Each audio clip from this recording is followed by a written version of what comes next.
क्या 75 साल के होते ही मोदी हो जाएंगे आउट? अब ये सवाल काफी बड़ा हो गया है। जी हां, क्योंकि आपको बता दें कि एक तरफ आरएसएस प्रमुख मोहन भागवत ने भरे मंच से मोदी को टाटा बाय बाय कराने का जिम्मा उठाया और दूसरी तरफ पीएम मोदी के ही मंत्री नितिन गडकरी ने इंटरव्यू में कुछ ऐसा बवाल काट दिया है जिसने अब बीजेपी को ही दो गुटों में बांट कर रख दिया है।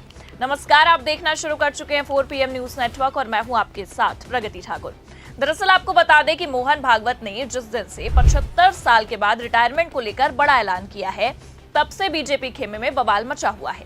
आए दिन कुछ न कुछ बयानबाजियां होती रहती हैं। कभी अमित शाह खुद का रिटायरमेंट प्लान बताने लग जाते हैं, तो कभी नितिन गडकरी इस मुद्दे पर मीडिया में खुलकर बात करते हैं। जी हां, आपको बता दें कि अमित शाह के बाद अब रिटायरमेंट को लेकर नितिन गडकरी ने भी बड़ी बात कही है।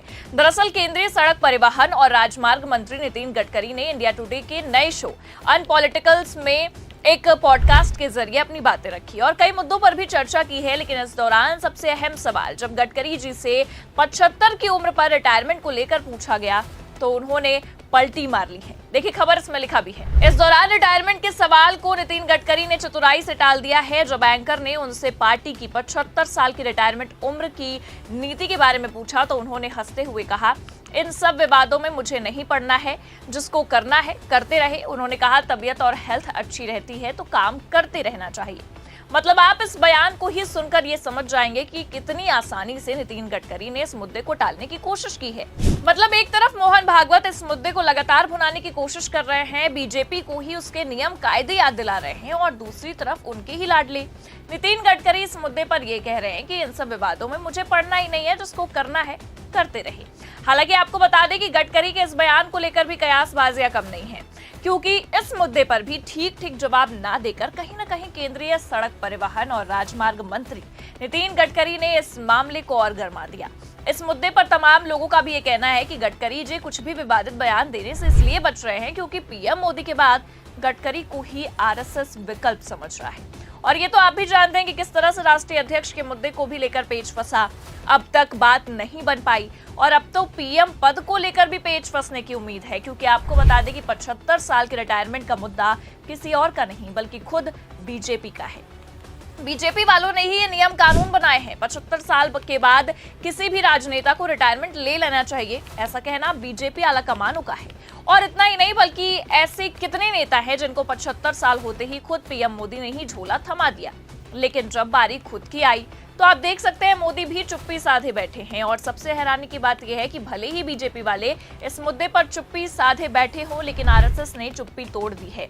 और जिस तरह से आरएसएस प्रमुख ने अपनी चुप्पी तोड़ते हुए इस मुद्दे पर बोला है, वो इस ओर साफ इशारा कर रहा है कि अब आरएसएस ने मोदी को झोला थमाने का पूरा मन बना लिया है। आप ये खबर देखिए, इसमें लिखा भी है, मोहन भागवत बोले 75 के बाद रिटायरमेंट लेकर नए लोगों को दे मौका, क्या पीएम नरेंद्र मोदी के लिए था इशारा। आगे खबर में बताया गया है, भागवत ने नागपुर में आरएसएस के विचारक मरोपंत पिंगले की एक किताब के लॉन्च के मौके पर कहा, जब आप 75 साल के हो जाते हैं तो इसका मतलब है कि अब आपको रुक जाना चाहिए और दूसरों के लिए रास्ता बनाना चाहिए। उन्होंने ये भी याद दिलाया है कि पिंगले का स्वभाव बहुत मजाकिया था। उन्होंने एक बार कहा था, अगर 75 साल के होने के बाद आपको शॉल से सम्मानित किया जाता है तो इसका मतलब है कि अब आपको रुक जाना चाहिए, आप बहुत बूढ़े हो गए हैं, हट जाइए और दूसरों को आने दीजिए।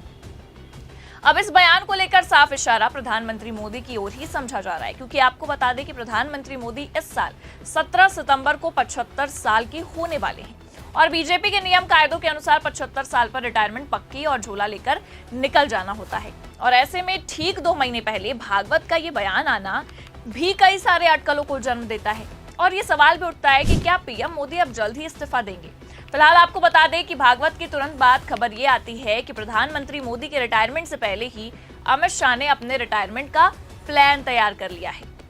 आप खुद ये खबर देखिए, इसमें लिखा भी है, राजनीति से संन्यास लेने के बाद क्या करेंगे अमित शाह, गृह मंत्री ने बता दिया अपना रिटायरमेंट प्लान।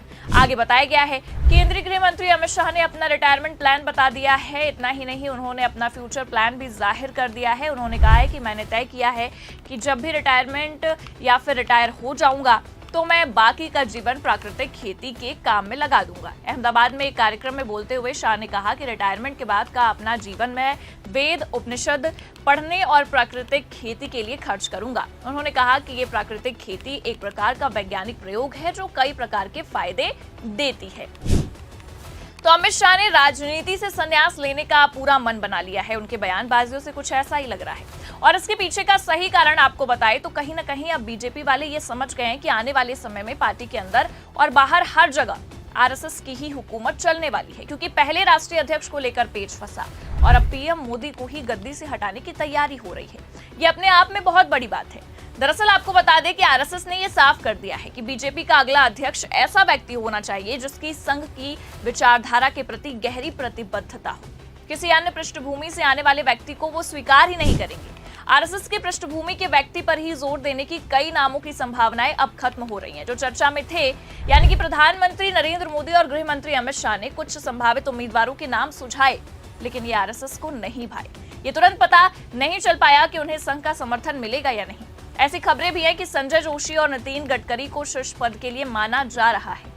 बस इसलिए ऐसा सोच सकते हैं हम कि नितिन गडकरी कुछ भी बोलने से पहले चुप्पी साध रहे हैं। आरएसएस के शीर्ष पदाधिकारी पिछले कई महीनों से इस मुद्दे पर बहस कर रहे हैं, लेकिन किसी भी निष्कर्ष पर पहुंच ही नहीं पा रहे हैं, क्योंकि आपको बता दें कि उनका ये कहना है कि जो भी व्यक्ति राष्ट्रीय अध्यक्ष बनेगा उनकी विचारधारा आरएसएस से मिलनी चाहिए। पिछले कुछ सालों में संघ के भीतर ये असंतोष रहा है कि अन्य पार्टियों के बाहरी लोगों को महत्वपूर्ण पद मिल रहे हैं, जबकि उन्होंने संघ और बीजेपी की सेवा की है। और कहीं ना कहीं देखें तो ये कहना लाजमी भी है, क्योंकि हम कई समय से देख रहे हैं कि आरएसएस में जितने भी लोग हैं वो बीजेपी के ही होते हैं। और सबसे बड़ी बात यह है कि अगर बीजेपी में बाहर का कोई भी बीजेपी में शामिल होता है तो उसे आरएसएस बिल्कुल पसंद नहीं करता, और बस ऐसा ही हो रहा है। और इसी वजह से राष्ट्रीय अध्यक्ष चुनने में देरी हो रही है। और बस अब इसी मामले को लेकर यह समझा जा रहा है कि आरएसएस प्रमुख मोहन भागवत ने पूरी तरह से बीजेपी के अंदर ही कब्जा जमाने का मन बना लिया है। पहले अध्यक्ष और अब पीएम मोदी की कुर्सी, जिसे देखते हुए खुद बीजेपी आलाकमान भी दरकिनार हो रहे हैं।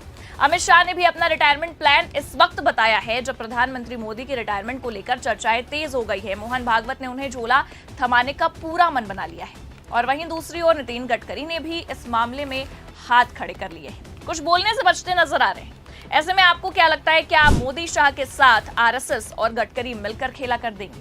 क्या 75 के होते ही मोदी आउट हो जाएंगे, उन्हें झोला थमा दिया जाएगा? अपनी राय कमेंट करके जरूर बताएं। ये खबर आपको कैसी लगी, लाइक और शेयर जरूर करें। और अगर चैनल पर नए हैं तो सब्सक्राइब और ज्वाइन करना बिल्कुल ना भूलें। देखते रहिए 4 PM न्यूज नेटवर्क। नमस्कार।